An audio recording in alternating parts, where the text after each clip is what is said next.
Јас мислам дека законот е добар во тој дел со оглед на тоа што ја воспоставува финансиската самостојност на јавното обвинителство, ја дефинира одговорноста на јавните обвинители, ја внесува кариерата на напредување во јавните обвинителства, а додека во делот на прислушуваните разговори се разбира доколку поминат овие одредби, тоа значи дека за поднесените обвиненија тие ќе се користат како доказ, а за другите предмети како индици.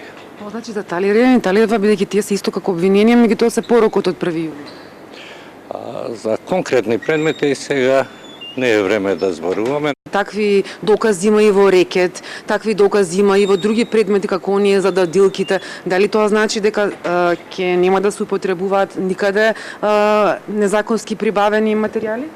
Законот во овој момент само ги тангира предметите кои што јавното обвинителство на Република Северна Македонија ги презема од така нареченото специјално јавно обвинителство. Првенствено на овие одредби е целта да се регулира тоа.